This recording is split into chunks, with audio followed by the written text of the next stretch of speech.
안녕하세요. 여러분의 재간둥이 사이다 박준입니다. 자, 오늘도 시원하고 또 활기찬 소식들로 여러분의 출근길 함께 하려고 합니다. 생방송 중에 댓글 참여 많이 부탁드리고요. 자, 뉴스 인사이다 바로 시작하겠습니다.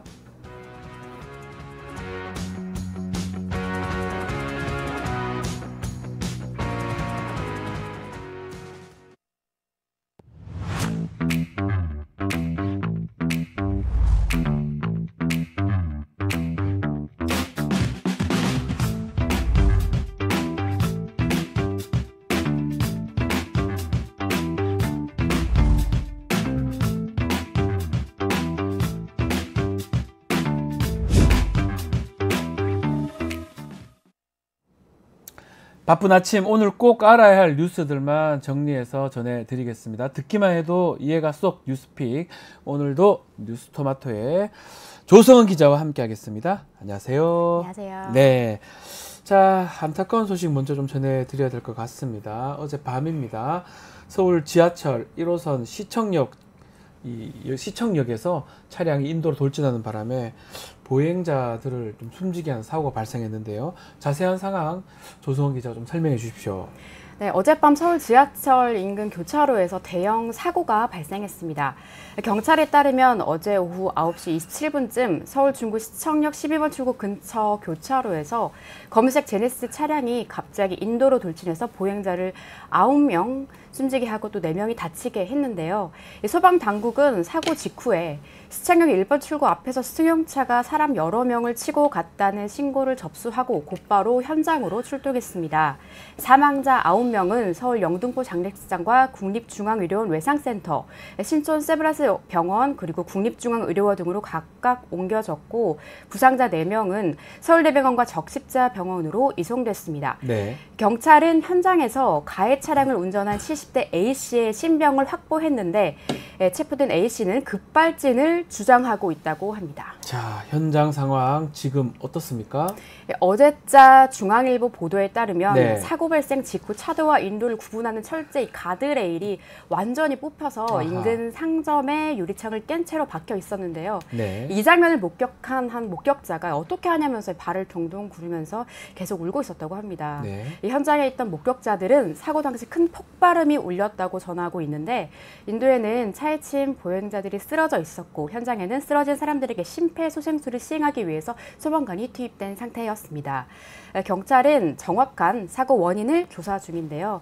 우선 가해자 A씨를 상대로는 술을 마시거나 또 약물을 복용했는지 등의 여부도 조사하고 있습니다. 예. 경찰 관계자는 피해자 대부분이 횡단보도 앞에서 대기하던 사람들인 것으로 보인다면서 사고 차량이 역주행 후에 다른 차량과 부딪힌 뒤 인도로 돌진했다는 목격자 진술이 있어서 이에 대해 확인 중이라고 밝혔습니다. 서울 중구청은 사망자 신원이 확인되는 대로 유가족들에게 연락을 취할 계획입니다. 안타까운 사고입니다. 자, 이런 인명피해 사고 전할 때마다 막 가슴이 좀 많이 아픈데 어쨌든 정확한 사고 원인 좀 파악이 필요할 것 같습니다. 자, 윤석열 대통령 탄핵 요구하는 청원 참여자가 급증하고 있다. 그래서 서버가 다운됐다. 어제 좀 전해드렸는데요. 대통령 부부 관련 의혹에 진솔하고 또 해명하지 않고 막 납득이 어려운 또 대처. 그래서 일관하기 때문에 국민들의 분노를 키우고 있다. 이런 얘기도 있습니다. 어제 대통령실 참모들의 운영위 전체의 참석. 논란이 되고 있는 부분들이 많은 것 같아요. 네, 어제 22대 국회 개원 이후 네. 처음으로 정진석 대통령 비서실장, 장호진 안보실장을 포함한 대통령실 참모 16명이 국회에 직접 출석했습니다. 하지만 이들은 이 자리에서 국민적 관심을 받고 있는 대통령 부부와 관련된 사안들에 대한 입장을 바꾸기도 하면서 대통령을 적극 엄호하는 모습을 보였습니다. 자, 어떻게 지금 사안에 대한 입장을 바꿨다는 말입니까? 네, 하나하나 이제 구체적으로 말씀드리겠습니다. 네. 먼저 김태효 국가안보실 1차장은 윤 대통령이 지난해 7월 31일 국가안보실 회의에서 경로하셨는가라는 고민정 민주당 의원의 질의에 네. 윤석열 대통령의 안보실 회의에서 경로한 적은 없다 이렇게 했는데요. 또 고 의원이 안보실 회의 후에 또 대통령실 번호로 국방부 장관에게 전화한 이후 일사천리로 일처리가 진행됐다 이렇게 의혹을 제기하니까 김 차장은 누가 어떻게 누구에게 전화했는지 모르는 얘기고 또 대통령께서는 궁금한 게 생기면 어떤 실무자에게는 수시로 전화하신다 이렇게 설명했습니다. 정진석 대통령 비서실장은요. 네. 국방부 장관의 정당한 이첩보류 지시 명령을 박정훈 수사단장이 어긴 항명 사건이 이 사건의 실체고 본질이다 이렇게 하면서 박정훈 대령이 주장하는 VIP 경로설도 사실 전에 들었다는 말만 있을 뿐 실체가 없다. 그리고 증거도 없다 이렇게 말했고요. 증거가 없다고요? 네. 그리고 대통령을 적극 이렇게 감싸는 모습을 보이면서 심지어 위헌 사항인데도 대통령이 제2요구권을 행사 안 했다면 요거는 대통령의 직무유기라고 생각한다고까지 하면서 최상병 특검법에 대한 대통령의 거부권을 옹호하기도 했습니다. 이에 대해서 곽상원 민주당 의원은 지금 수사기관의 외압은 전원만 있는 사건이고 또 항명은 실체가 있는 거니까 항명만 받아들이라고 하는 것인가 라고 비판했고요. 네. 강효정 의원도 수사 가이드라인 제시하는 거냐. 지금 정진석 비서실장은 비서실장이지 자연인이 아니다. 지금 받고 있는 재판에 영향을 줄 수 있다. 이렇게 지적했습니다. 네. 야당 의원들이 최상병 사건 외압 의혹에 대해서 통화 내역 등 구체적인 근거를 제시하면서 의혹을 제기해도 정 비서실장은 계속해서 거짓과 가짜뉴스라고 선을 그었습니다. 네. 김건희 여사의 명품백 수수 의혹 관련해서는 이게 불법적인 녹취와 촬영을 한 저급하고 비열한 공작 사건이라고 명명했고요. 또 이뿐만이 아닙니다. 네. 이도훈 대통령 홍보수석은 윤석열 대통령이 이태원 참사의 조작 가능성을 언급했다는 김지표 전 국회의장의 회고록 발언에 대해서는 그런 말 한 적 없다 이렇게 말했는데요. 아하. 참고로 대통령실은 앞서서 이에 대해서 멋대로 왜곡한 것이라는 입장을 밝힌 바가 있는데 이제 입장을 바꾼 겁니다. 이렇게 대통령실 산모들은 첫 국회 대면에서부터 처음부터 끝까지 대통령 부부에 관련된 모든 의혹들에 대해서 계속 부인하면서 대통령 부부를 적극 엄호하기에 급급했습니다. 원래 의혹 해명하려고 모인 자리인데 오히려 논란만 더 가중된 것 같은데요. 네, 사실 그 문제로 운영위 회의 시작부터 여야 네. 의원들 사이에서 고성이 오갔습니다. 박성준 민주당 의원이 업무 보고를 하면 모든 부처가 원래 자료를 제출한다. 자료 제출 부분이군요. 네, 예. 그때 의원들 자리에 대통령실 현황, 향후 계획 등 자료 제출을 하지 않은 상태에서 어떻게 업무 보고를 듣느냐고 이렇게 질책하자 같은 당의 박찬대 운영위원장도 아무런 준비도 안 하고 나오셨다는 것 자체가 국회를 가볍게 여기는 건 아닌가 이런 생각이 든다라고 거들었는데요. 여기에 추경호 국민의힘 원내대표가 이번 의사 일정에 관해서 여야 간사 간에 일체 협의가 없었다. 회의 진행과 회의 구성이 어떻게 됐는지 아직도 여당 간사가 정해져 있지 않아서 들은 바도 없다고 하면서 사실상 이제 여당이 여당 간사를 선출하지 않은 상태에서 야당이 일방적으로 의사결정을 하고 있다면서 이제 모든 잘못을 야당의 잘못으로 떠넘기는 태도를 보였습니다. 마찬가지로 운영위에서도 여야가 지금 격돌하는 모양새인데 민주당 오늘 본회의에서 최상병 특검법 상정해서 의결하기로 했죠. 네, 민주당은 오늘 국회 본회의에서 최상병 특검법과 그리고 김홍일 방통위원장 탄핵 소추안을 올립니다. 올리군요. 예. 네, 남은 이제 본회의 기간인 오늘 4일까지 방송 4법도 함께 처리하겠다는 계획인데요. 법안이 국회를 통과하면 통과 후 15일 안에 대통령이 거부권을 행사할 수 있는데 윤 대통령이 거부권으로 맞서더라도 최상병 사망 일주기인 7월 19일 전까지 재표결 절차를 밟겠다는 구상입니다. 네. 일단 야권은 본회의 전에 대정부 질문에서 최상병 사건 수사 외압 의혹과 이태원 참사 조작 가능성 언급 논란에 대해서 윤석열 대통령을 정면으로 겨냥할 계획이라서 여기에서도 또 한 번의 여야 충돌과 격돌이 예상됩니다. 자, 국민의힘 입장도 궁금합니다. 어떤 입장인가요? 필리버스터, 그러니까 이제 무제한 토론으로 계속 시간을 끌면서 각 예. 안건에 대해서 제동을 걸어보자 이런 의견이 나왔습니다. 네. 추경호 원내대표는 배수진을 치고 의원 전체가 똘똘 뭉쳐서 민주당의 의회 독재에 맞서 가열차게 싸우겠다면서 필리버스터 가능성을 시사했는데요. 아무래도 수적으로 열세라서 이 표결에 붙이면 승산이 없다 보니까 필리버스터 카드를 꺼낼 수밖에 없는 것 같습니다.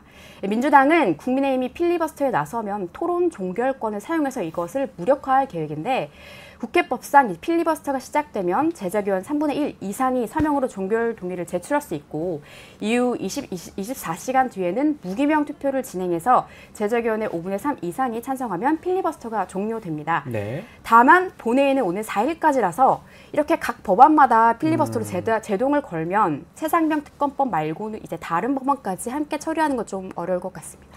자, 여야가 또 한 자리 모였는데 또 파행이 되는 거 아니냐, 이런 국민들의 우려들이 또 있는 것 같습니다. 최윤님 오셨고요. 경진서님, 훈민정음님, 뽕뽀미님, 꽁이님, 산이님, 또 진자유님, 또 이프로님, 희망의 나라님 오셨습니다. 자, 일당백 용혜인님 오셨어요. 잠시 후에 용혜인 의원 인터뷰에 있어서 아마 오신 게 아닌가 생각이 들고요. 자, 많은 댓글 감사드립니다.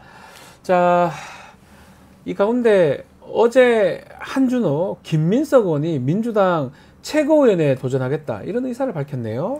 네, 어제 김민석, 유세민, 한준호 네. 의원이 이제 민주당 최고위원 전당대회에 출사표를 던졌습니다. 네. 이로써 민주당 최고위원 후보는 전현희, 그리고 민영배, 강선우, 김병주 의원, 김주호 전 부대변인, 박승원 광명시장, 최대호 안양시장까지 총 6명으로 늘어났습니다. 네, 지금 출마 선언이나 소회 같은 게, 또 포부 같은 게 궁금해요. 어떤 내용을 얘기를 했습니까? 네, 김민석 의원은 어제 기자회견을 열고 민심의 지원과 강력한 대선 주자를 가진 민주당의 전당대회는 이재명 대표를 중심으로 한 본격적 집권 준비의 출발이라면서 최고위원 2년 임기 내 정권 교체의 길을 찾겠다고 밝혔는데요. 네. 이거는 이제 윤석열 대통령을 임기 내에 조기 종료시키겠다, 대통령의 임기를 종료시키겠다는 발언으로 탄핵을 예고한 발언으로 읽힐 수도 있습니다. 김 의원은 탄핵 발언의 연장선이냐라는 질문에 국정 능력을 상실한 대통령의 한계에 대한 국민 공감도를 높이고 있다. 국민 공감도가 높아지고 있다. 네. 국민의 요구와 헌법, 법률에 따라서 해법을 잘 찾아내는 게 정치의 임무다. 이렇게 답했습니다. 당 안팎에서 이재명 대표의 일극체제를 우려하는 목소리에 대해서는 국민의힘 전당대회가 후보가 여러 명이라고 해서 과연 좋은 전당대회인가? 일극인가 다극이냐 보다는 중요한 거는 국민 뜻을 받드는 것이라고 했습니다. 시국인지라 대통령 탄핵 이야기 나오는 게 어색하지 않은 상황이다, 이렇게 보이는데요. 이성윤 의원 대통령 언급을 했네요. 네, 어제 이성윤 의원은 이재명 대표가 재판과 수사를 받는 이 상황을 언급하면서 네. 윤석열 용산 대통령과 외나무 다리에서 이 맞짱 뜨겠다, 이렇게 맞짱을 뜨겠다? 선언했습니다. 예. 그러면서 윤 대통령에게는 그 자체로 싫고 짜증나는 눈엣가시 같은 존재가 필요하다, 이렇게 말하면서 그런 사람 한 사람 정도는 민주당 지도부에 있어야 한다고 부연했습니다. 자, 맞짱 뜨는 최고위원이 지금 민주당 같은 경우는 경쟁이 좀 심한 것 같은데, 한준호 의원도 최고위원 출마 선언했으니까요. 어떤 출마의 변화를 밝혔습니까? 네, 한준호 의원도 이명박 박근혜 정권 당시처럼 지금은 싸워야 할 때라면서 우리가 윤석열 정권에 맞서 싸워야 하는 이유는 과거보다 퇴행한 현재의 대한민국 실상 때문이다. 이제는 후방의 저격수가 아닌 선봉장이 돼야 할 때라는 것을 깨달았다라고 하면서 네. 현 정권과 맞서 싸워야 함을 강조했습니다. 그러면서 언론개혁 TF 단장으로서 방송사법을 주도해왔던 것처럼 언론 정상화의 선봉장이 되겠다고 약속했는데요. 네. 또 이명박 박근혜 정권의 언론 장악에 맞서 싸웠던 재계, 정치는 어두웠던 과거가 다시는 반복되지 않도록 하는 해답이었다. 언론 개혁을 비롯한 모든 개혁에 선봉에 서겠다고 다시 한번 약속했습니다. 예. 최고위원 선거가 명심 경쟁이 됐다는 비판에 대해서는 김대중 대통령의 민주화 평화를 향한 결기, 노무현 대통령의 사람과 삶을 아끼는 사상, 문재인 대통령의 상생과 포용의 가치는 오늘날 대한민국을 선진국으로 이끄는 원동력이 됐다. 그 빛나는 유산을 이어받고 새 시대로 나아가야 할 때고 그 적임자는 이재명 대표다. 이렇게 확신한다라고 하면서 저를 비롯한 최고위원 후보들 모두 충성 경쟁을 하는 것이 아니라 함께 동행할 진정한 지도자로서 이 전 대표를 선택한 것이라면서 그 한결같은 선택들이 결코 틀리지 않았음을 정권 교체라는 성과로 이재명 대표와 함께 증명해내겠다고 했습니다. 예. 한편 이제 김두관, 정봉주 전 의원도 출사표를 던질 것으로 점쳐지면서 민주당 최고위원 경선은 쟁쟁한 후보들 사이에서 열기가 한층 달아오를 것으로 보입니다. 네. 자, 민주당은 당대표 선거보다는 최고위원 선거가 조금 흥행이 될 것 같고요. 또 국민의힘 반대로 당대표 4명의 도전자가 있죠. 자, 많은 분들이 글들 주고 있습니다. 자, 뽕뽕이님, 용혜인 의원을 지금 응원하고 있습니다. 그리고 이정희님도 용혜인 의원 얘기를 하고 있고요. 재즈님, 조성원 기자 얘기를 했습니다. 그리고 KT24님, 한준호 화이팅! 아마 한준호 의원 출마 선언한 거 응원을 하는 것 같습니다. 셀리 리님, 정봉주 따봉, 이 따봉 맞죠 이게? 엄지척 네. 댓글도 주셨습니다. 자, 전당대회 이제 지켜보기로 하고요. 자, 오늘 조성은 기자와 뉴스픽 했습니다. 감사합니다. 감사합니다. 자, 생방송 중에 댓글 참여 계속해서 부탁드리고요. 저는 잠시 후 대담한 대담으로 돌아오겠습니다. 조금만 기다려 주십시오.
윤석열 대통령이 이태원 참사에 대해서 특정 세력의 개입 언급하면서 지금 논란이 되고 있는 상황인데요.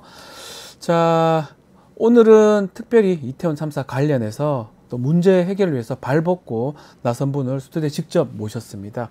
특별법 발의부터 진상규명, 방법 마련까지 이분의 손을 거치지 않는 게 없다고 봐도 무방할 것 같은데요. 용해인 기본소득당 의원과 함께 하겠습니다. 안녕하십니까, 의원님? 네, 안녕하세요. 반갑습니다. 네, 먼저 기본소득당의 대표로 선출된 것 축하드리겠습니다. 네, 감사합니다. 자, 대표 되시면서 이제 기본소득당 행보도 지금 앞으로 또 시작이 될 것 같은데 시청자분들이 많이 좀 응원을 하고 있고 댓글도 주시고 있으니까 간단한 근황 소개도 좀 부탁드리겠습니다. 네, 반갑습니다. 네. 이틀 전에 4기 기본소득당의 새로운 당대표로 선출이 됐습니다. 따끈따끈한 신임 당대표인데요. 최근에 이제 새롭게 지도부를 구성하고 체제 정비를 마쳤습니다. 특히 이제 지난 2년 사이에 기본소득당의 권리당원이 한 5배 정도 증가를 했어요. 예. 그래서 이번 대표단 선거는 굉장히 많이 늘어난 우리 새로운 활력이 넘치는 당원분들과 함께하는 선거였고 저도 좀 그런 긴장과 설레임이 공존하는 전국 순회 유세를 했던 것 같습니다.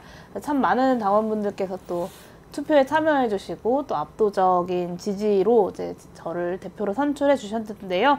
뭐 여러 가지 기대와 어떤 소명들이 있다고 생각합니다. 21대 국회에서 윤석열 정부랑 가장 잘 맞서 싸웠던 선도정당이 22대에서도 그 역할을 계속해서 해주길 바라는 많은 당원분들과 지지자분들의 마음을 잘 받아서 앞으로 2년도 좀 힘차게 달려보도록 하겠습니다. 네, 말씀 감사드리겠습니다. 이거 그냥 댓글인데 앞머리 흰 아주 그 포인트다. 너무 매력적이다라는 댓글이 있습니다. 선거 끝나고 예. 총선 끝나고 염색을 했었는데 하지 마십시오. 네, 다시 괜찮습니다. 또 오만큼 올라왔어요. 딱 그 자리에 항상 예, 딱 좋습니다. 댓글에 너무 매력적이다. 감사합니다. 그런 글들이 있습니다. 자, 본격적인 이야기 시작해 보도록 하겠습니다. 윤석열 대통령 이태원 참사가 특정 세력에 의해서 유도되고 조작된 사건일 가능성도 배제할 수 없다. 이게 김진표 전 국회의장 회고록에 나왔던 얘기인데요. 자, 일각에서는 대통령이 국민들의 영린을 건드렸다는 의견도 있습니다. 의원님, 이 부분, 이 상황 어떻게 보고 계십니까? 제가 이태원 참사 국정조사할 네. 때에 좀 납득이 되지 않는 아하. 장면들이 많았는데 그렇죠. 이 회고록의 이 문구를 보고 많은 것들이 납득이 갔습니다. 그러니까 당시에 이제 각시탈 운운하면서 이렇게 불순 세력의 참사 개입을 이야기했던 이만희 국민의힘 행안위 간사도 있었고 또 이제 국회 본회의장에서 직접 참사 현장에서 300m 떨어진 곳에도 시신이 있었다라는 이제 네. 음모론을 이야기했던 송원석 당시 원내수석 부대표도 있었고요. 그러니까 왜 이렇게까지 국회라는 공론장에서 음모론을 이야기하면서 진상규명을 방해하는지 좀 잘 납득이 안 갔었는데 회고록 기사를 보고 이제 조금 이해가 되는 거죠. 아, 대통령부터 저런 인식을 가지고 있으니 국민의힘이 특히나 대통령실과의 관계에서 종속적인 관계가 유지되고 있는데 저런 음모론에서 자유로울 수가 당연히 없겠구나. 같은 인식을 공유하고 있겠구나라는 생각을 했고요. 사실 가장 슬픈 건 상식적으로 우리 국민들이 야, 설마 그래도 우리 대통령인데 그렇게 말씀하셨을까라고 생각해야 되는데 네. 김진표 전 의장의 회고록을 보고 아, 윤석열 대통령이라면 그럴만하다라고 고개를 끄덕이고 있는 현실이 너무 슬픈 것 같고요.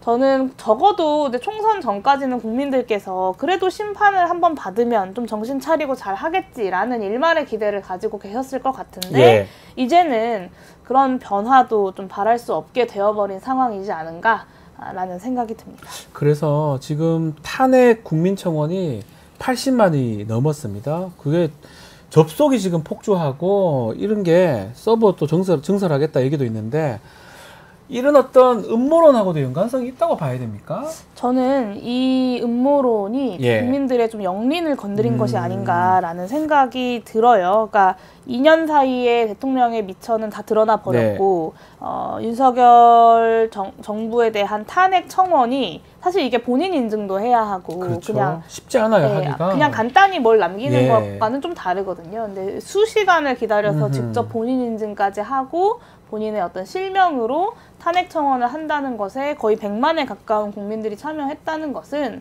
이게 정말 임계치를 향해서 가고 있는 것이 아닌가. 그러니까 근데 이 엄청나게 몰려들고 있는 탄핵 청원에조차도 음모론적 시각으로 바라보지는 않을지 좀 걱정이 됩니다. 의원님께서 지금 이태원 참사 국정조사 마무리 후에도 유가족들 계속 만나고 있는 걸로 알고 있는데 유가족들, 피해 당사자잖아요. 가장 원하는 게 뭡니까? 참사 초기에 네. 2022년 11월에 그 한 달이 채 지나지 않아서 유가족분들이 처음으로 모여서 공개적으로 6가지 요구사항을 밝히신 맞습니다. 적이 있습니다. 예. 근데 거의 2년이 다 되어 가도록 사실 이 요구사항이 바뀌지 않았다라는 것이 참 마음 아픈 지점인데요. 가장 중요한 것이 이제 대통령의 사과 그리고 성역 없는 진상규명 이 두 가지가 아주 중요한 과제로 남아 있습니다. 네. 2022년 11월에 유가족들이 했던 6가지의 요구, 대통령 사과, 책임규명, 진상규명, 그리고 피해자의 소통 보장과 네. 인도적 조치, 그리고 기업과 추모를 위한 조치, 그리고 2차 가해 방지를 위한 대책 마련 이 6가지인데요. 이 6가지를 꼭 이뤄내야겠죠. 6개 다 해야 되는데 그 중에 진상규명 부분 어떤 부분이 더 진상이 규명되어야 된다 이렇게 보시는 거죠? 네, 21대 국회에서 이제 이태원 특별법을 심사할 때 제가 그 행안부 차관에게 지난 총선에서 국민의힘 후보로 고양시에 고양에 출마를 했던 분인데요. 낙선했죠? 네, 그분에게 물어봤어요. 네. 진상규명이 다 됐다. 이태원 참사 특별법이 필요가 없다라고 자꾸 얘기하셔가지고 네. 3가지만 묻겠다. 이 아하. 3가지가 확인됐는지를 답변해달라라고 물어봤는데 첫 번째가 159명 희생자들의 마지막 모습이 확인이 되었는가였습니다. 그리고 두 번째가 한 명 한 명 희생자들이 어떤 조치를 받았고 어떻게 이송되었고 어떻게 구조되었는지를 물어봤고요. 네. 마지막 세 번째가 시간대별로 최선의 조치를 다 했다면 더 살릴 수 있었던 인원은 몇 명이었는지를 물어봤습니다. 네, 이 3가지 모두 확인이 되지 않았다, 알 수 없다라는 답변만 행정안전부 차관이 당시에 했었고요. 저는 그 질의가 이태원 참사 특별법이 필요한 이유를 행안부 차관 스스로가 증명했던 순간이라고 생각합니다. 행안부 장차관 되겠지만 일각에서는 당시 법무부 장관이었던 한동훈 전 위원장 얘기도 하거든요. 한동훈 법무부 장관한테도 참사의 책임을 물어야 된다 이런 주장이 있는데 의원님은 이 부분 어떻게 보십니까? 네, 저는 이제 당일 현장에 기동대를 배치해서 인파를 관리했었어야 한다라는 그렇죠. 것은 저는 이 참사 발생의 어떤 핵심적인 부분이라고 생각하고요. 근데 이게 이제 마약 수사와 직접적인 이제 인과관계가 어느 정도가 있는지는 네. 이제 만들어질 이태원 참사 특별 그 특조위에서 이제 진상 규명을 통해서 좀 밝혀내야 하는 부분이라고 생각합니다. 네. 근데 이제 그 법적인 책임이나 혹은 실질적인 재난 안전에 대한 책임, 참사 발생에 대한 책임은 이제 진상 규명 과정을 통해서 규명이 될 텐데, 그렇다면 여당의 당대표로 출사표를 던진 한동훈 장관, 정치인 한동훈은 이태원 참사에 대한 책임이 없는가. 저는 본인이 쏟아냈던 말과 태도에도 저는 마땅한 책임을 져야 된다고 생각하고요. 지난 총선 때도 이태원 참사 유가족들이 10분만 만나달라라고 이야기했는데 한 번도 만나지 않았습니다. 그리고 본인이 국민의힘의 비대위원장이던 시절에 이태원 참사 특별법을 두고 국론분열이라는 말을 운운하면서 대통령 거부권에 힘을 실어주기도 했죠. 그러니까 윤석열 정부가 이렇게 인면수심 정부다라는 오명을 받게 된 데에는 한동훈 위원장의 책임도 저는 분명히 있다고 생각하고요. 정치인 한동훈으로서도 이 이태원 참사에 대한 어떤 진심 어린 진상규명에 필요한 조치들을 적극적으로 이행해 나가겠다라는 약속과 반성이 필요하다고 생각합니다. 자, 진상규명 또 재발 방지를 위한 구체적 또 필요한 조치가 어떤 게 있을지, 앞으로 또 절차가 뭐가 필요할지 구체적 계획에 대해서 설명 좀 부탁드리겠습니다. 네, 앞으로. 이제 결국에는 어렵게 통과된 이태원 참사 진상규명 특별법에서 따라서 만들어질 특조위가 독립적으로 진상규명 활동을 할 수 있는가가 이제 핵심일 겁니다. 특히 이제 정부로부터 좀 자유로운 특조위 활동이 보장될 수 있도록 그 진상규명을 방해하는 위원들이 선출이 되거나 특조위의 독립성을 침해하는 시행령이 만들어지는 것을 유가족분들은 가장 우려하고 계시고요. 이런 상황이 발생하지 않도록 감시하는 것 역시 국회의 책임일 거라고 생각합니다. 이번에 이제 음모론에 대한 대통령의 인식이 충격적이었는데, 사실 그런 인식을 가지고 있는 사람이 특별조사위원으로 들어와서 활동하게 된다면 과연 그 진상조사가 잘 진행될 수 있겠습니까? 알겠습니다. 자, 야당과의 또 공조도 강하겠다 이렇게 의원님이 말씀을 하셨는데, 자, 기본소득당이 약속한 주요 당론 이 얘기 좀 해보겠습니다. 언론 탄압 저지를 위해서 야7당 함께 방송 3법 공동 발의를 하셨습니다. 자, 언론이 제 역할을 해야 된다. 그래서 민주주의가 발전할 수 있다. 이렇게 얘기를 하시는데, 요 참사 얘기와 관련해서 참사 발생했을 때 언론의 역할은 어떤 게 있을까요?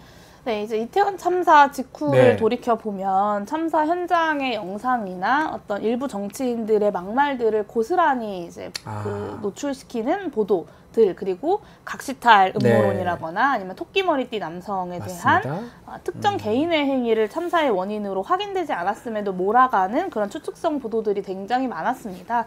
저는 이런 보도들이 유가족들을 비롯한 재난 피해자들을 또다시 한번 고통으로 내몰고 참사의 구조적인 원인들을 왜곡하거나 숨긴다는 점에서 좀 문제가 있다고 생각하고요. 언론이 이런 사회 정의의 구현과 재난 피해자들을 보호하는 데에 앞장서야 하고, 그래야 사회적 참사의 어떤 진상규명과 피해자들의 명예회복도 가능하다고 생각합니다.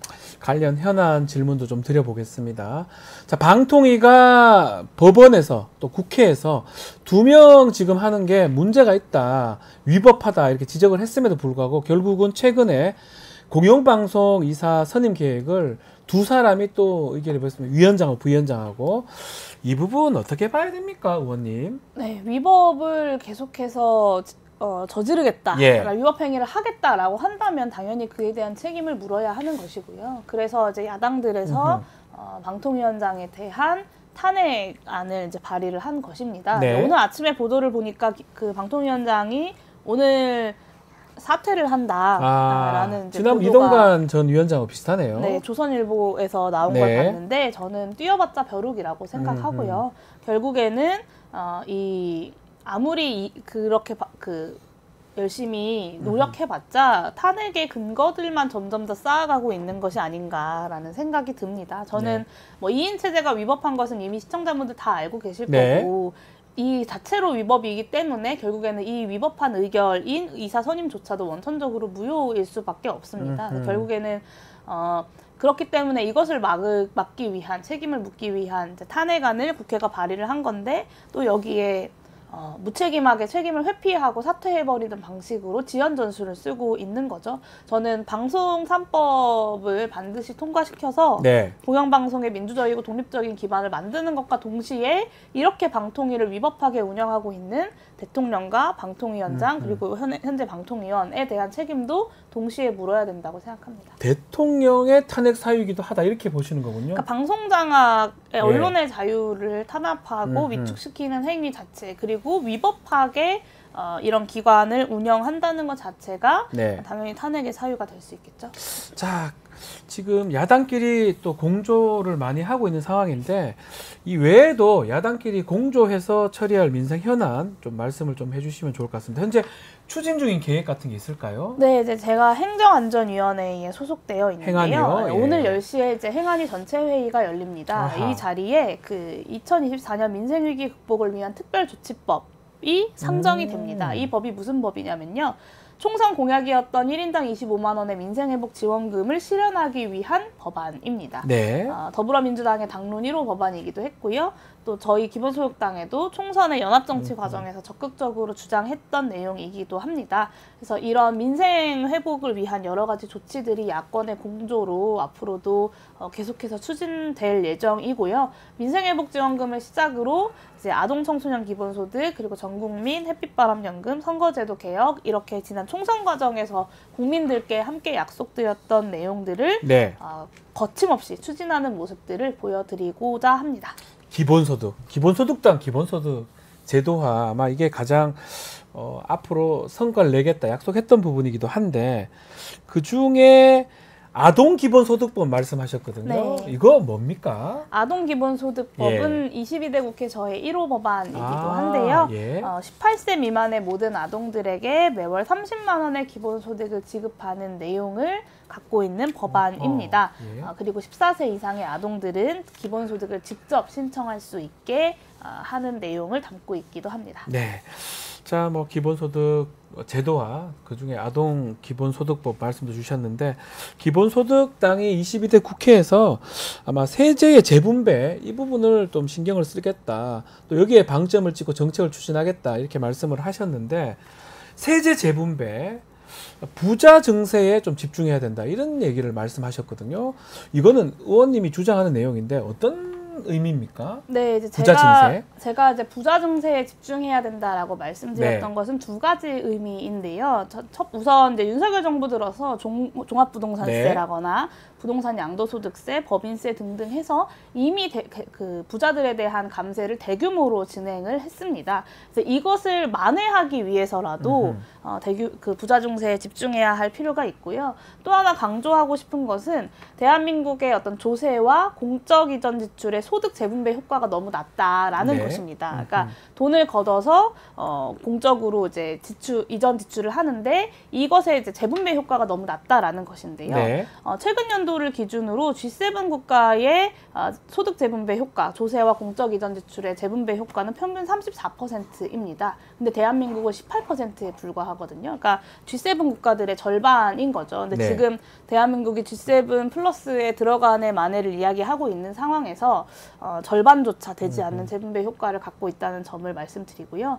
그리고 우리나라의 시장소득 불평등도가 다른 이제 주요 선진국보다는 낮기 때문에 지금까지는 지금 수준의 조세랑 재정 지출로 버텨오기는 했지만 사실은 초저출생, 초고령 사회 진입 그리고 저성장의 장기화들이 이어지면서 더 이상 지금 정도의 어떤 조세 제도로 버티기 힘든 상황에 놓여 있습니다. 그래서 주요 선진국 수준으로 가려면 전체적인 세금의 규모도 커져야 하고 또 소득 재분배 효과를 고려할 때 부자 증세가 절실하다라고 분석하고 있는 것입니다. 여기에 이제 아동 기본소득 더해서 한 가지만 더 말씀드리면 제가 좀 전에 이제 초저출생, 초고령 사회가 더 이상 버티기 힘들 정도로 이제 진행되고 있다라고 말씀을 드렸는데요.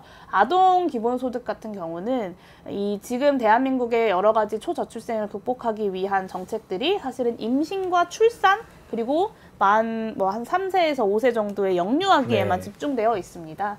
이 영유아기에만 집중해서 지원하는 것으로는 저출생 문제 해결할 수 없고 사실 아이는 20살까지 키워야 하는 그렇죠. 거잖아요. 생애 전 돈 듭니다, 주기에서 계속. 그렇습니다. 근데 생애 전 주기에서 아이를 양육할 때의 부담을 경감시켜 준다라는 측면에서 또 필요한 것이기도 하고요. 사실 돈 주면 아이 낳느냐라는 말을 하지만 대한민국은 다른 OECD 국가들에 비해서 돈을 덜 주고 있습니다. 네, 그러니까 맞습니다. 그러면서 저출생 문제를 해결한다는 것이 어불성설이라는 것이고, 이 전대미문의 저출생 위기를 극복하기 위해서는 부자 증세와 같은 소득 재분배 효과를 확대하기 위한 방안들과 함께 아동기본소득 같은 대안들이 함께 논의돼야 된다고 생각합니다. 자, 최근에 그 상속세 관련해서 대통령실 어떤 분이 말씀을 하면서 논란이 됐던 부분이 있는데, 우리가 상속세 관련해서 명목세율은 OECD 평균보다 높지만 실질적으로 실질세율이라 그러는데 내는 거는 그다지 높지 않다. 이런 얘기가 있는데 이 부분은 좀 어떻게 보십니까? 네, 이제 상속세율이 명목 네. 최고세율이 한 50% 되니까 굉장히 높게 느껴지죠. 네. 네. 2022년 상속세 기준으로 봤을 때 슈퍼부자라고 불리는 26명을 빼고는 평균 실효세율을 구하면 그 29% 정도로 확연히 네. 내려갑니다. 그러니까 기본적으로 상속 유가족들이 받을 수 있는 일괄 공제액이 5억 원이고요. 네. 또 상속을 받을 수 있는 배우자가 있는 경우에는 최대 30억까지 공제를 받을 수 있습니다. 공제액이 크네요. 네, 굉장히 큽니다. 네. 그래서 22년 국세청 상속세 통계를 제가 좀 들여다보니까 상속가액이 10억에서 20억 사이에 있는 분들이 6,920명입니다. 그러니까 이들의 평균의 그 상속세 과세 표준이 4억 2,300만 원 정도고 납부세액은 7,400만 원 정도입니다. 그러니까 한 15억 정도의 부동산 자산을 상속할 때 7,400만 원 정도의 상속세를 내는 셈인데요. 저는 이게 어떤 기업의 의욕을 떨어뜨린다거나 네. 경제 유인을 없애는 정도는 아니라고 생각합니다. 그리고 매출액 5천억 미만의 중견기업에 대해서는 가업 영위 기간에 따라서 또 300억에서 최대 600억까지 공제해주는 가업 상속 공제 제도도 있습니다. 그러니까 이 상속세 때문에 기업의 의욕들이 떨어지는 상황은 전혀 아니다라고 말씀드릴 수 있을 것 같습니다. 뭐 높은 상속세가 국가 경제 성장 저해한다 이런 주장은 동의하기 어렵다 이 말씀인가요? 네, 그렇습니다. 네. 자, 상속세 그 어마어마한 불로소득이다. 그렇기 때문에 세금을 또 면제하거나 깎아줘야 된다. 이런 주장은 근거가 빈약하다. 이렇게 의원님은 생각을 하시는 거네요. 네, 2022년에 네. 그 상속세 결정세, 그러니까 네. 최종적으로 결정된 금액의 77%를 그 상속재산 가액 규모가, 그러니까 상속하는 재산이 한 500억을 초과하는 26명이 77%를 차지했습니다. 그러니까 이 26명 안에 누가 있냐면요.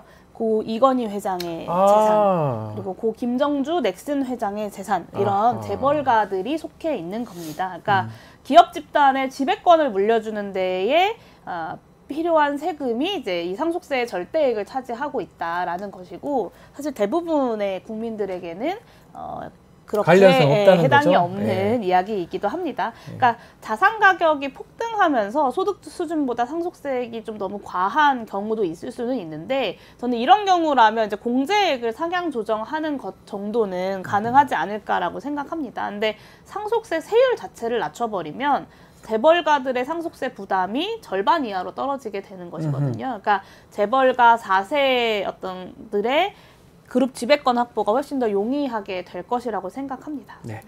행제세법이 있습니다. 지금 그 관련해서는 현재 어디까지 지금 절차가 진행된 상황인가요? 네, 이제 앞서 부자 증세에서 말씀드렸던 것처럼 적절한 세원을 찾고 또 도입하는 것 역시 또 국회가 해야 할 일인데요. 그렇죠? 이제 횡재세는 이제 2022년부터 제가 주장해 왔던 이제 세금이기도 하고, 네. 또 민주당의 당론이기도 했습니다. 이게 좀 제때 적기에 이제 도입됐으면 효과가 충분했을 텐데 좀 그렇게 되지 못해 아쉽고요. 만약에 이제 적기에 횡재세가 도입이 되었다면 고유가, 고물가, 고금리 상황에서 고통받는 서민들을 위한 금융정책 그리고 에너지 정책의 재정을 확보하는 데에 쓸 수 있었을 것입니다. 22대 국회에서 제가 횡재세 재발의를 열심히 고민을 해봤는데 현재로서는 법안을 추진할 상황이 아니라고 판단을 해서 좀 잠시 보류를 한 상황이고요. 이제 하반기 경제 상황의 변동들을 좀 지켜보면서 또다시 횡재세 도입이 필요한 시기가 오면 언제라도 재발의할 수 있도록 준비를 해둔 상태입니다. 네. 자, 이제 재선 의원이 되셨습니다.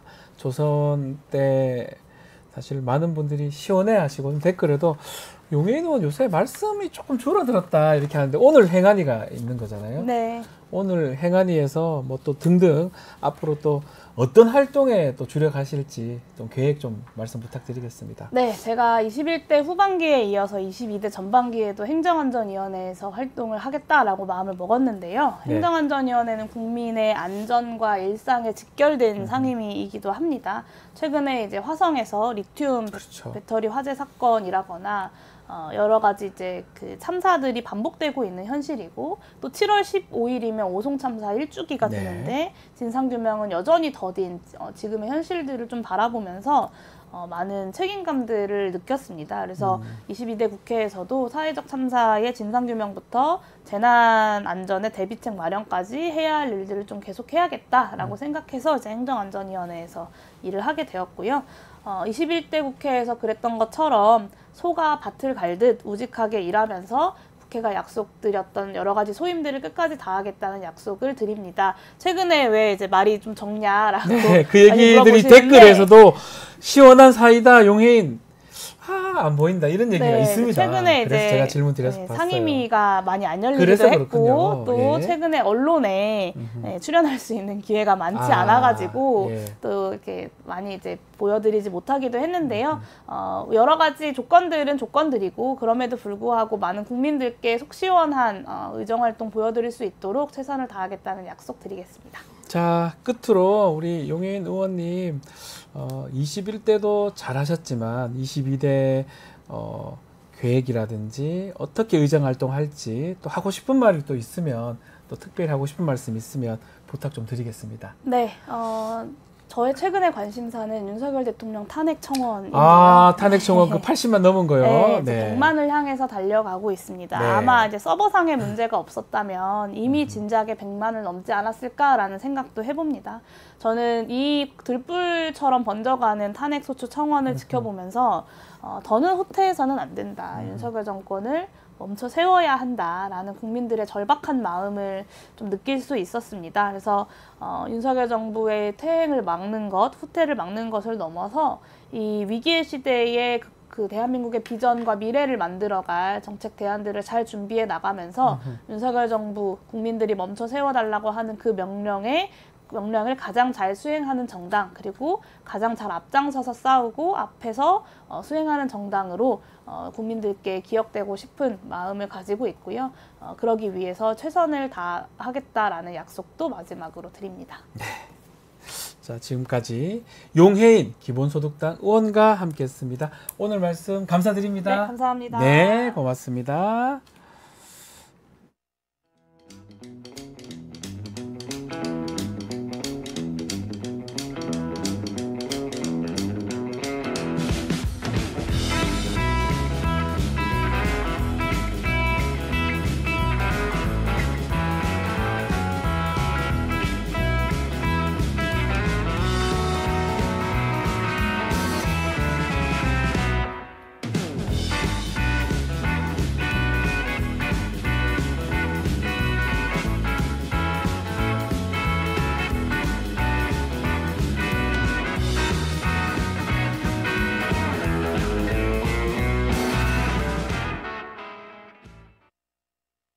매일 10시 1시간만 투자하면 내 계좌도 10배거. 개장하자마자 급등? 따라잡아도 되나? 1분 대기조 점상이 답변해줍니다. 바쁜데 특징 중? 언제 공부해? 1시간만 투자하세요. 점상이 정리해줍니다. 단기로 치고 빠질 종목 없나? 매일 오전 10시 점상이 골라줍니다. 매일 오전 10시엔 점상을 잡아라. 유튜브에서 점상 시크릿을 검색하세요. 언젠가는 여의도에서 비상한 날을 꿈꾸는 청년 정치인들과 함께 정치 현안 짚어보는 시간입니다. 의사당 1번 출구 시간인데요. 자, 오늘도 신인규 변호사, 황희두 노무현재단 이사 두 분 나오셨습니다. 안녕하십니까? 안녕하세요. 자, 22대 국회에 들어서 처음 운용위가 열렸는데요. 여야 의원들 모두 참석했지만 초반부터 고성과 삿대지려 관한 등 강하게 충돌하는 모습이 연출됐습니다. 특히 정진석 비서실장 포함해서 야당이 요구한 대통령실 16명 모두 참석을 했던 상황인데, 자, 22대 국회 첫 운영이 자, 많은 관심을 가졌었는데요. 어떻게 보셨습니까? 뭐 우선은 정진석 비서실장이 출석을 했는데요. 네. 아무래도 이제 오선의 의원에다가 또 부의장까지 지내서 아무래도 국회 상황을 잘 아는 분 그렇죠. 아니겠습니까? 그래서 의원들의 뭐 날카로운 질문도 있었습니다만은 나름대로 좀 빗장수비를 열심히 했다라는 생각이 들었습니다만은 국민적 시각에서 봤을 때는 좀 민심이 궁금해하고 민심이 바라보는 각도와는 너무나도 괴리된 그런 인식을 좀 보여주지 않았나. 저는 그래서 매우 좀 안타깝게 봤습니다. 어떻게 보셨어요? 말씀하셨듯이 이제 본인이 빠져나가는 거에 대해서는 어느 정도 고민을 한 것 같은데 전 개인적으로 좀 의아한 점이 많았습니다. 그러니까 네. 무엇보다도 이 법사위랑 그 과방위에서 탈탈 털리고 나서 네. 그리고 과방 7개를 이제 소위 조인트 까여가지고 가져갈 수밖에 없었다 이런 얘기도 나오지 않았습니까? 네. 그러니까 그런 전례가 있었으면 나름 그 나온 사람들이 그때랑 좀 다른 모습을 보였어야 되는데 그냥 국민의힘 정치인들은 계속 고성 지르고 그다음에 또 뭐 대통령실에서 모른다 뭐 이건 수사 중이니까 그 답변을 미루겠다 이런 식으로만 얘기하는 걸 보면서 그러니까 뭐 그걸 딱 거기에만 집중했다면 또 모르겠는데 뭐 사실 아까 말씀하셨듯이 뭘 준비한 거지? 이런 모습만 보일 거면은 결국에는 사실 국회에 그럼 왜 우리가 부른 거지? 네. 이런 생각을 할 수밖에 없었던 결과라 봅니다. 뭐 가장 눈에 띄었던 게 지금 말씀처럼 정진석 비서실장 부분입니다. 뭐 책임자라고 봐야 되겠죠. 5선 국회의원에다가 말씀대로 부의장까지 했기 때문에 정말 뭐 대응을 잘할 것이다 이런 관측도 있었는데 잘한 겁니까? 못한 겁니까? 근데 이제 나름대로 네. 뭐 피해가는 피해가는 거다. 빗장수비 뭐 이런 거는 잘했다고 보지만은 네. 국민적 관점에서 봤을 때 정말 비서실장답지 못하죠. 그러니까 예를 들면 권력자에게 충성하는 것이 비서실장의 역할이냐? 그건 아니거든요. 네. 그러니까 국민의 대표인 대통령이 국민을 위해서 잘 일할 수 있도록 옆에서 측근에서 보좌하는 역할이 비서실장인데 그런 차원에서 봤을 때는 잘한 게 아니죠. 잘한 게 아니다. 그리고 저는 아까 우리 황희두 이사님 말씀대로 네. 이 국민의힘의 그 트리오라고 할까요? 이미자, 배현진, 그리고 그 김정재 의원은요. 아니 목소리가 왜 이렇게 큽니까? 그렇게 소리를 고래고래 질러야지만 들리는 게 아니거든요. 근데 네. 제가 봤을 때는 거의 그냥 그 고의적으로 회의를 방해하는 것이 본인들의 사명 내지는 그런 모습을 통해서 대통령실에 시그널을 보내는 나 잘하고 있지? 뭐 이런 신호를 보내는 거 아닌가라는 네. 생각이 좀 들었습니다. 옛날에는 그 상임위 보면서 막 시끄럽고 이러면 뭐가 제대로 안 되겠구나 이러는데 지금은 국민들이 유심히 봅니다. 네. 저게 방해하려고 하는 건지 정말로 상임위 제대로 운영하려고 하는 건지 눈에 띄거든요. 네. 말씀대로 시끄러웠어요 많이. 왜냐면은 제대로 그러니까 질문을 하고 있는데 네. 예를 들어서 뭐 공문에다 찍찍 긋고 뭐 장관 사령관 바꾸고 뭐 이런 거에 대해서 궁금해하고 예. 그러니까 결국엔 그런 식으로 전반적인 시스템이 무너져 있다는 비판을 하고 있지 않습니까? 그렇죠. 그러니까 그런 공문도 그냥 대충 하고 뭐 그 800에 7070도 뭐 챗 GPT에 이제 나왔다. 네. 그랬는데 뭐 안 보라고 하냐. 그러니까 뭐 그런 질문들에 대해서 사람들은 그 답변을 듣고 싶은 건데 그렇죠. 그냥 계속 그런 뭉개고 국회의원들은 그냥 고성만 지르니까 예전이었다면 또 이게 뭐 모르겠어요. 사람들이 왜 국회의원 또 저렇게 싸우냐. 근데 물론 싸운다 이렇게만 보고 네, 국회는 싸운다. 맨날 싸우는구나 네. 하는데 이제는 안 그래요. 맞습니다. 그러니까 그 언론까지도 사실 예. 일부 언론에서는 여전히 그런 게으른 방식의 양비론을 펼치는데 이게 먹히는 시대가 아니라는 건 그 탄핵 청원 지금 압도적으로 85만 원 넘어서 100만 원 코앞에 두고 있지 않습니까? 네. 그걸로 보여주고 있다 생각합니다. 자, 가장 이제 중요했던 게 최상병 사망 사건 관련된 부분입니다. 민주당이 국가안보실 회의에서 대통령 경로설에 대해서 질문을 했고요. 당시 참석자가 나왔어요. 어제 김태효 차장입니다. 어떤 이야기를 했는지 김태효 1차장 이야기 한번 들어보고 이야기 이어가겠습니다. 그러면 그 회의 자리에서 대통령이 경로하셨습니까? 언제 어떤 회의를 말씀하시는지 7월 모르겠는데 31일 회의 말씀드리고 있습니다. 그날을 정확히 적시해서 제가 기억은 못하지만 보통 안보실 회의에서 경로하신 적은 없습니다. 보통은 없는데 그날은 했느냐고요. 그날도 정확히 무슨 주제인지는 기억은 안 나지만 여름 휴가 직전 당시로 기억을 하고 저희 앞에서 화를 내신 적은 없습니다. 그러면 이런 일로 사단장 처벌하면 누가 사단장 할 수 있겠냐 류의 내용을 들은 적이 있습니까? 저도 없고 그 주제에 대해서는 제가 아는 바가 없었습니다. 아는 바가 없다는 거는 있었을 수 있다는 거예요? 아니면 내가 못 들었다는 언론에서 겁니까? 하도 많이 나와서 이 사건을 알게 되었습니다. 그러면 그 대통령이 경로했다는 것은 본 적은 없고 네네. 들은 적도 없다. 그렇습니다. 그러면 어느 자리에서 대통령이 경로했을까요? 제가 보지 않은 사실에 대해서는 제가 대답을 할 수가 없습니다. 자, 대통령의 경로. 자, 대부분 뭐 안보실 회의에서 경로했다고 그 제가 봤을 땐 대부분 국민들은 그렇게 이해하고 있고 그렇게 다 얘기를 하고 있는데 좀 다른 것 같기도 하고요. 김태호 차장 발언 어떻게 들으셨습니까? 근데 저는 어제 그 대통령실의 비서실장을 비롯한 이 참모들의 태도가 굉장히 좀 고집불통이라고 하는 윤석열 대통령을 좀 닮아 있는 거 아닌가. 근데 고집불통을 넘어서서 고집꼴통의 모습까지 좀 어제 보여준 거 아닌가 싶었고요. 특히나 이 대통령의 경로라는 것은 그 경로 자체가 중요하다라기보다는 대통령이 수사 외압으로 나아갔다라는 하나의 범행 동기, 동기로서 상당히 중요한 부분인 거거든요. 근데 뭐 윤석열 대통령 평소에도 경로 많이 한다라는 거를 국민들도 알고 많은 언론을 통해서 이미 보도된 바도 많은데 보도의 경로 얘기가 뭐 맨날 보도됐던 거 아니에요? 근데 김태효 차장은 이날 회의에도 아마 들어갔을 텐데 김태효 차장만 모릅니까?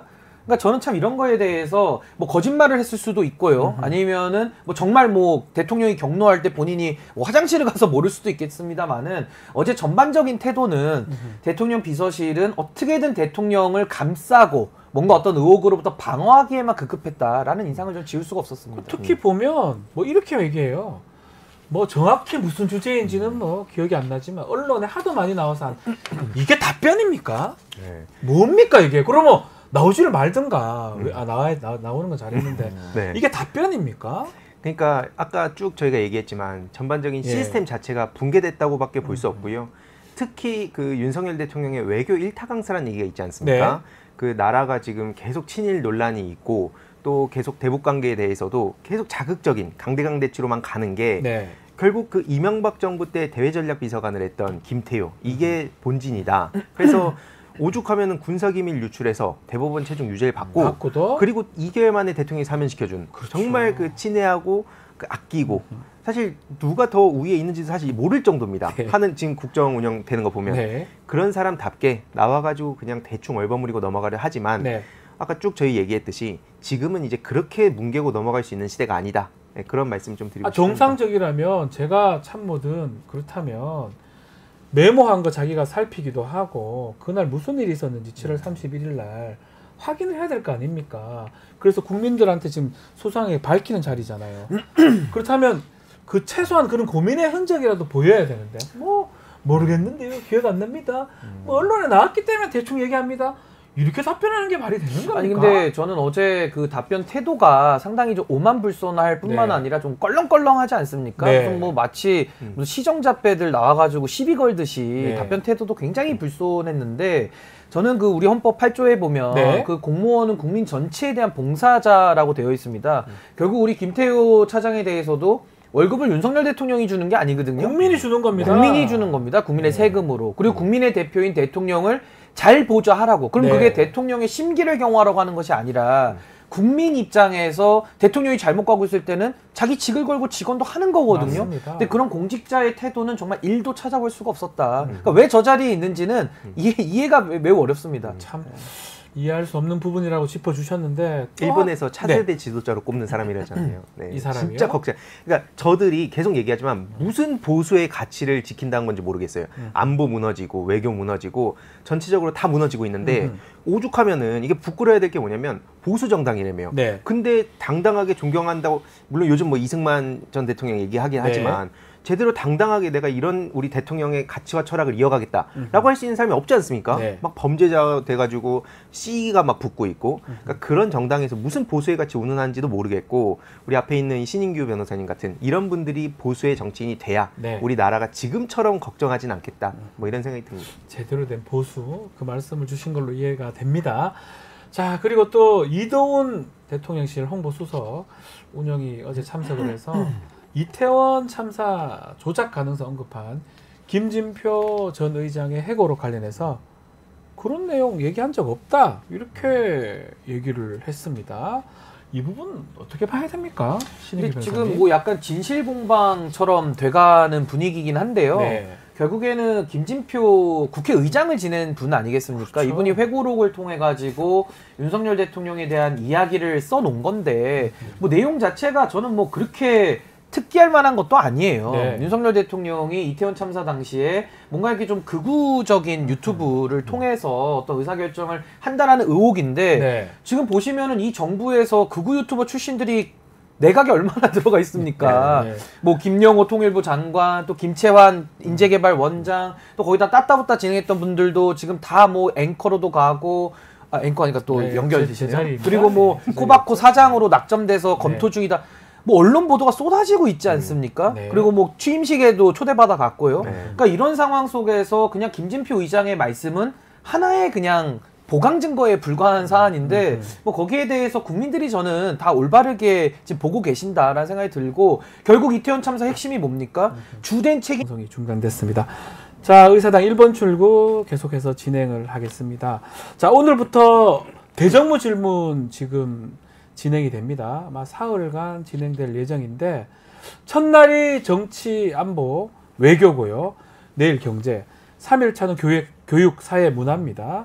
자, 관전 포인트 또 어떻게 전망하는지 신은기 변호사님부터요. 근데 지금 뭐 나라 꼴이 말이 아니기 때문에 꼴이요. 뭐 따져 물어야 될 게 한두 개가 아닌데 네, 저는 더 그렇죠. 심각한 문제는 뭐냐면요. 한덕수 총리가 나와서 주된 답변을 할 거 아니겠습니까? 네. 근데 이분은 총선 대표 이후에 사표를 썼다가 네. 다시 회수했다가 예. 또 쓰는 건지 많은 건지 신문만 보고 있는지를 모르겠어요. 그러니까 이런 정말 책임감 없고 뭔가 국정 장악력이 없는 허수아비 바지 총리를 상대로 해서 묻는 게 뭔 의미가 있는가라는 좀 근본적인 좀 회의감이 들지 않는가. 그리고 예, 어제 예, 운영위원회의 모습이 그대로 대정부 질문에서도 아마 재편이 돼서 미꾸라지처럼 빠져나가면서 자기 보신적인 답변만 일관한다면은 이 대정부 질문이 의미 있게 진행될 수 있을까라는 저는 좀 우려가 많이 좀 들고 있습니다. 부정적 우려를 말씀을 하셨습니다. 네. 황희도 이사께서는 어떻게 저도 보십니까? 마찬가지로 부정적으로 보는데 뭐 민주당에서는 이 특검 4국조를 네. 중심으로 뭐 나머지 다른 내용들도 다루겠죠. 특히 뭐 고물가 관련한 지금 정부의 제대로 된 대책도 없고 초부자 감세만 하고 있으니까 그런 문제에 대해서도 아마 집요하게 묻겠지만 다수의 국민들의 관심사는 대표적으로 최혜병 특검과 김건희 특검 이 두 개가 그렇죠. 중점적으로 갈 텐데 네. 말씀하셨듯이 답변은 뭐 그냥 여태까지 법사위, 뭐 과방위, 운영 이런 데서 보였던 모습을 그대로 보여줄 거라 보고요. 결국에는 그 과정에서 네. 그 민주당 정치인분들도 막 고성만 지르고, 그러니까 소위 이제 요즘 막 쇼츠형 정치인이라는 얘기 많잖아요. 네. 쇼츠에 내가 어떻게 보일까?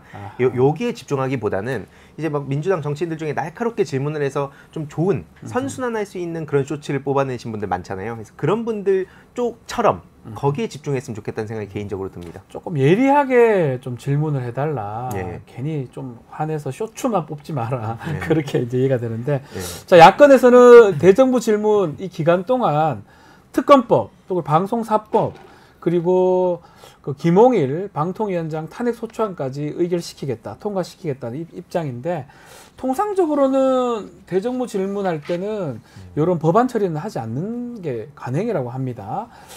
여당이 반발하고 있는데 어떻게 봐야 됩니까? 근데 지금 뭐 관행을 이야기하기에는 그럼 네. 정부 여당이 관행을 지킵니까? 예. 오히려 관행보다 더 잘 지켜야 될 법조차도 지키지 않아서 윤석열 대통령이 지금 삼권분리 완전히 형해화시키고 있고 네. 게다가 뭐 수사권 사유화하고 뭐 거부권 남용하고 임명권도 남용하고 뭐 이러고 있거든요. 네. 그래서 저는 이제 국회 안에서 관행을 이야기를 하려면은 먼저 정부 여당부터 태도를 바르게 하고 그러면서 저는 관행을 얘기하는 게 맞다고 보고요. 지금 법안 같은 경우도 최혜병 특검법 같은 경우는 원래는 거부될 수 없는 법을 거부했기 때문에 지금 들어가는 것도 많이 늦은 거거든요. 그래서 좀 시간이 없다라는 생각이 들고 방송에 대한 것도 지금 김홍일 위원장이 정상적인 방통위를 운영하고 있습니까? 비정상적인 상태에서 비정상적인 행정을 하고 있기 때문에 여기에 대해서는 국회가 마땅히 좀 책임을 묻는 것이 국회의 책임이다. 저 그렇게 생각합니다. 한편으로는 의석수 믿고 너무 독주하는 거 아니야, 야당. 그래서 여론을 좀 의식해서는 좀 조절은 해야 된다 이런 얘기도 있거든요. 어떻게 봐야 됩니까? 그 얘기는 뭐 여태까지도 예. 있었고 앞으로도 영원히 있겠죠. 네. 그 여론이라는 게 전 뭔지가 궁금하다는 거예요. 예. 팬덤 정치, 뭐 여론. 그러니까 이게 왜 그런 취지로 얘기하는지는 알겠는데 그럼 정확히 여론이 뭐냐? 그럼 여기서 그럼 민주당이 좋은 게 좋은 거다 하고 대충 그냥 들어가십시오 이런 식으로 하면 그럼 그게 좋은 건가? 그게 그럼 여론을 의식하는 건가? 그럼 정작 제대로 된 문제 해결이 되는 게 뭐가 있지? 이런 생각이 또 들어서 네. 민주당에서는 속도감 있게 처리를 하고 그 과정에서 아까 말씀드렸듯이 너무 막 쇼츠만 뽑아내. 그러니까 그 쇼츠가 질적으로 좀 좋은 콘텐츠를 뽑아낸 쪽으로 가면 아무 문제 없다 생각합니다. 네, 알겠습니다. 뭐 대정부 질문 좀 지켜보기로 하고요. 자, 전당대 두 정당, 지금 각 정당에서 지금 화두가 되고 있는데 특히 국민의힘 전당대회에서는 배신의 정치 얘기가 좀 많이 나오고 있습니다. 한동훈 전 위원장, 한동훈 후보를 향해서 나머지 3명의 후보가 일제히 배신이다, 배신의 정치다 협공을 하고 있는데 이 배신의 정치, 이 한동훈 위원장한테는 유리한 겁니까? 불리한 겁니까?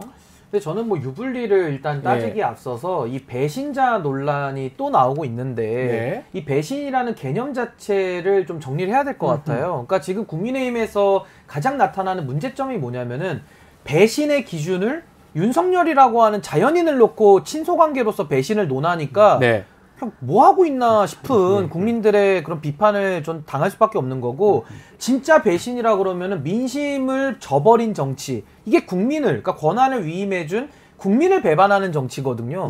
이런 정치는 나쁜 게 되는 거 아니겠습니까? 그래서 저는 지금 국민의힘의 당권 주자들은 다 국민을 전원 배신했고요.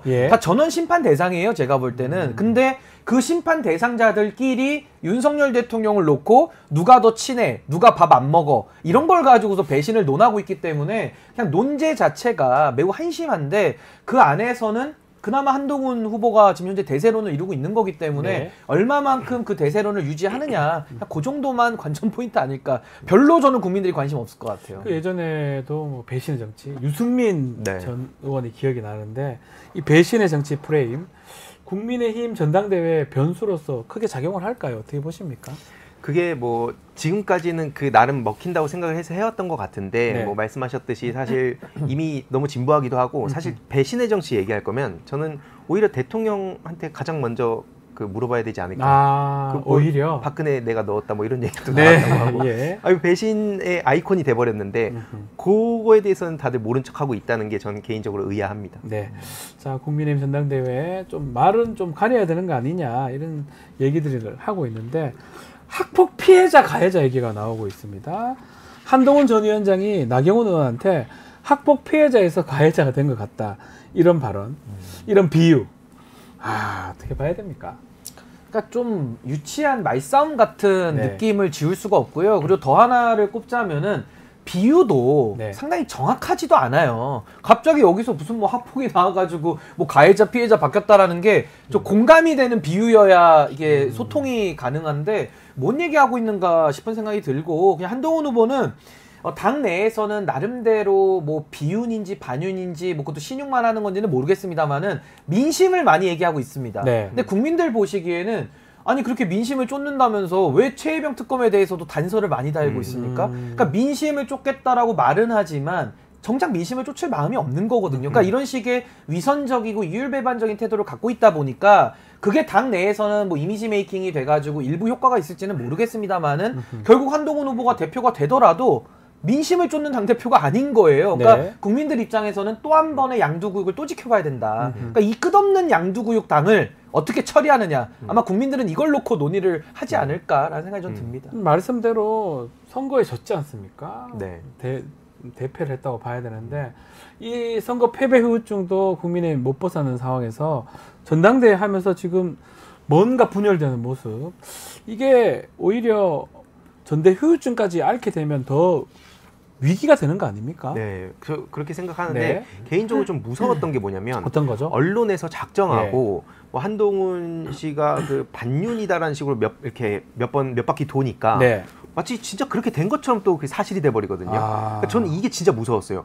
아까 말씀하셨듯이 무슨 대법원장 추천해 가지고 또 난리가 났었는데 그런 거는 쏙 빠지고 무슨 어느 순간 조금만 시간 지나면 진짜 반윤의 아이콘으로 만들 수도 있겠구나. 저들이 작정하고 막 언론이 또 그걸 도와주고 포털에 걸리고 하다 보면 어느 순간 그게 사실이 되는 시대가 전 너무 무섭더라고요. 이런 식으로 그러니까 누구든 말씀하신 양도구역하는 사람을 마치 새로운 아이콘이고 보수에 참신한 뭐 시대 정신이 되고 막 이런 거 자체가 너무 심각한 한국 사회의 현실을 보여주고 있다 봅니다. 예, 언론이 조금 더 문제다. 라고 짚어주셨는데 근데 저는 거기에 대해서는 그래도 좀 안심을 할 부분을 말씀드리자면은 이제 이게 박근혜 집권 모델을 그리는 거거든요. 마치 뭐 전두환 노태우 모델처럼. 근데 박근혜 대통령은 시작부터 여당 내 야당을 일관되게 해왔고요. MB와 박근혜는 검사 동일체 관계는 아닙니다. 그래서 국민들이 구별해서 봤지만 이 둘은 윤석열, 한동훈, 한 패거리다. 그리고 검사 동일체다. 그리고 지금 집권 2년 동안은 꿀을 쫙쫙 빨다가 이제 와서 야권인 것처럼 아무리 이미지 세탁, 분치를 해도 국민들께서 그 화장 다 지울 수 있거든요. 그래서 저는 뭐 크게 뭐 클렌징 티슈로 다 닦으면 된다. 봅니다. 그러니까 그 한동훈 씨뿐만 아니라 그러니까 작정하고 누구든 제3의 인물, 제4의 인물을 만들 수 있다는 게 좀 우려가 돼요. 언론에서 그렇게 만드는 거. 자, 조심스러운 얘기긴 한데 누가 될 것 같습니까? 근데 저는 이제부터가 관건이라고 보는데요. 지금부터 저는 이제. 어대한이라는 게 지금 무너져 내리고는 있다. 근데 원희룡 후보가 지금 반사이익을 받아야 되는데 너무 정치가 진부해요. 지금 또 2016년도로 올라가서 누가 그때 배신했냐 안 했냐 또 이 논쟁으로 가니까 그러니까요. 뭐 저는 크게 관심은 없는데 뭐 아무튼 한동훈 후보와 원희룡 후보의 양강구도라서 뭐 예측은 좀 어렵습니다. 예측하기는 어렵죠. 지금부터 시작이다. 20일 정도 남았는데 어떻게 보십니까? 뭐 개인적으로는 그 한동훈 후보가 여태까지는 그래도 좀 어대한 얘기가 나왔지만 또 대통령실에서 작정하고 지금 그 공격을 하면 또 양상이 바뀌지 않을까라고 개인적으로 생각하고 있습니다. 원희룡 후보도 가능성 있다 이렇게. 근데 좀 잘해야 원희룡 후보도 되는데 이 반사이익을 전혀 받아먹지를 못하고 있다 보니까 개인적으로 토론을 좀 그 관심 갖고 보고 있어요. 그때도 막 대선 때도 뭐 들고 나와갖고 토론 얘기를 해서 그런데 토론을 하게 되면 그냥 제 개인적으로는 한동훈 후보보다 원희룡 후보가 좀 더 강하지 않을까요? 뭐 아무래도 한동훈 후보는 내용과 내공이었기 때문에 이제 밑바닥, 밑천이 다 드러날 수밖에 없다. 근데 문제는 뭐냐면 토론이 뭐 한 몇 달 걸쳐서 자세히 하는 게 아니라 아주 짧은 기간에 몇 번 그냥 발언 시간도 5분 막 하면은 그냥 뭉개다 보면은 그 정진석 비서실장처럼 뭉갤 수 있거든요. 그러니까 그런 거는 좀 아쉬운 면이다. 그래서 어떤 이벤트를 준비해 올지가 궁금해요. 이벤트? 이게 실제 영향이 있다 없다를 떠나서 두고두고 계속 그 돌아다닐 짤을 얼마나 방출할까. 개인적으로 그게 궁금합니다. 알겠습니다. 자, 민주당 상황도 좀 살펴보겠습니다. 8월 18일 날 민주당 전당대회가 있습니다. 지금 예비 후보 신청 다음 주부터 받는데 자, 일단은 예비 후보 신청 날짜가 확정됐는데 아직까지 이재명 대표 연임 부분이 가장 논란이 되는 것 같습니다. 어떻게 보고 계십니까? 김두관 후보 뭐 한다는 얘기도 있었고요. 네, 뭐 누구든 저는 나오는 게 좋다고 생각합니다. 계속 말씀드리지만 자유와 다양성을 저는 굉장히 중요하게 생각하는 사람이기 때문에 누구든 나와서 경쟁을 하는 게 좋다고 보고요.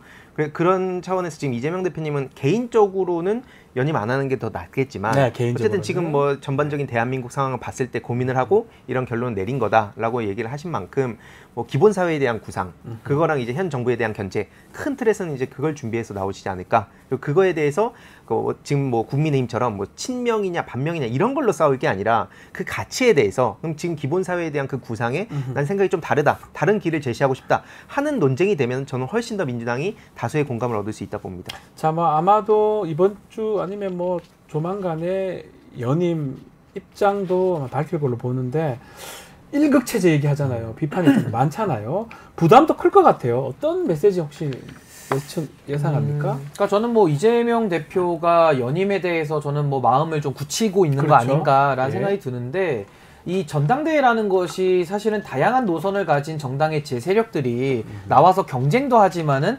자기의 이야기를 하는 무대거든요. 그러니까 본인의 비전을 제시해서 국민들이 민주당의 다선 의원들 도대체 무슨 생각 갖고 정치하는지를 전혀 몰라요. 그래서 저는 사실 그 정당 운영에 있어서도 지금 민주당은 예외적인 상황이니까 예외가 정당화된다라는 논리를 피고 있는데 저는 그래도 원칙을 지키는 정당이 저는 민주당의 본령 아닌가라는 입장에서 사실은 일극체제에 대해서는 저는 좀 비판적인 입장을 가지고 있고요. 그래서 이번 같은 상황에서도 뭐 김두관 의원이 됐든 이인영 의원이 됐든 민주당의 다선 의원들이 당대표의 꿈을 왜 안 갔습니까? 네. 당대표의 꿈을 갖고 대권의 꿈도 갖고 뭐 실패할 수도 있겠지만은 도전하고 국민들과 소통하고 자기의 정치를 보여주는 것이 뭔가 변화의 시작이 될 텐데 좀 그런 노력을 안 한다라는 것이 좀 너무 게으른 거 아닌가라는 생각이 좀 듭니다. 좀 더 나와서 좀 경쟁을 좀 해야 되는 게 맞다. 이렇게. 아니 왜 다 최고위원으로만 다 몰리는 거예요? 최고위원은 진짜 많이 나왔어요. 아니 초선은 당대표 하면 안 됩니까? 최고위원 진짜 많이 나왔거든요. 그러니까 과감하게 도전하는 모습, 거기에 또 사람들이 또 그 관심을 더 가지게 되고 막 끌지 않습니까? 근데 다만 지금 제가 우려하는 거는 또 나와가지고 뭐 사법 리스크 얘기하고 갑자기 막 그런 식으로 가는 거, 그 뭐 친명이냐 반명이냐 이게 아까 말씀드린 내용이랑 맞닿는 건데 그런 거 말고 내가 생각하는 민주당의 가치를 지키는 대한민국의 구상, 그런 거를 가지고 얘기하면 비전을 좀 얘기하는 그럼 이번에 꼭 되냐 아니냐를 떠나서 본인들이 어쨌든 정치인들은 큰 꿈을 갖고 있지 않습니까? 그런 그 다음 단계를 잘 설계해 갔으면 좋겠다. 그런 생각입니다. 만약에 우리 항의도 이사가 뭐 예를 들어서 초선 의원이라면 그런 당대표 도전 한번 합니까? 제가 그런 구상을 갖고 있다면 뭐 해볼 수도 있다 생각하는데 저는 계속 말씀드리면 현실 정치보다는 또 다른 역할을 하고 있고 근데 만약에 진짜 그렇다 하면 도전은 해볼 만하다 봅니다. 누구든 그리고 그렇게 기회를 주는 그런 게 민주당이 돼야 된다고 보는 거고요. 우리가 맨날 그 대한민국을 놓고 볼 때도 기회를 할 수 있는 막 그런 국가를 만들겠다고 하지만 정작 제대로 그게 안 되지 않습니까? 그래서 그런 점에서 우리 당부터가 그런 모습을 보이면 더 폭넓은 지지를 얻을 수 있을 거라 봅니다. 근데 저는 참고로 지금 뭐 양당이 전당대회 국면이긴 한데 뭐 이렇게 예를 들어 과거 배신 논란을 얘기를 한다든가 아니면은 당대표 후보들이 다 대선 주자처럼 굴고 있거든요. 전 그런 거보다는 어떻게 정당 정치를 발전시키고 정당을 변화시키겠느냐 이 얘기를 해야 되거든요. 그래서 만약에 저에게 기회가 주어진다면은 2세대 정당의 문을 닫고 저는 3세대 정당의 시작을 열 것 같거든요. 그 스마트 폴리틱스를 통해서 이제는 맞춤형 시스템, 당원들이 정말로 그 당 안에 들어와서 본인들의 정치적 꿈을 이룰 수 있는 수평화된 그런 운동장을 만드는 노력들을 많이 경주해야 되거든요. 고칠 게 한두 개가 아닙니다. 좀 이런 얘기를 해야 우리도 와서 평론할 때 뭔가 아이디어를 더 드릴 수가 있는데 지금처럼 누가 그때 배신했고 누가 더 친해서 밥 먹냐 관심 전혀 없습니다. 관심 없습니다. 좀 미래, 비전을 좀 얘기해달라. 두 분 젊은 우리 정치인들은 또 그런 말씀을 주셨습니다. 자, 전당대회 얘기까지 말씀 나눴습니다. 자, 황희두 이사, 신은규 변호사 말씀 감사합니다. 네, 고맙습니다. 자, 방송 마치기 전에 안내 말씀도 좀 드리겠습니다. 저희가 7월 20일 날 공개 방송 진행합니다. 지난 6월 달에 부득이한 사정으로 방송 좀 불발됐었는데요. 아쉬움을 담아서 더 정성껏 준비를 하고 있습니다. 화면에 지금 나오고 있는데 QR코드, 또 라이브 채팅창 상단 고정글, 커뮤니티 통해서 참여하실 수가 있고요. 많은 신청 부탁드리겠습니다. 자, 뉴스 인사 프라임 이어서 진행이 되니까요. 오늘 뉴스 인사 프라임 서초의 봄이 예정되어 있습니다. 더 재밌고 은밀한 이야기 지금부터니까 어디 가지 마시고 조금만 기다려 주십시오. 잠시 뒤에 뵙겠습니다.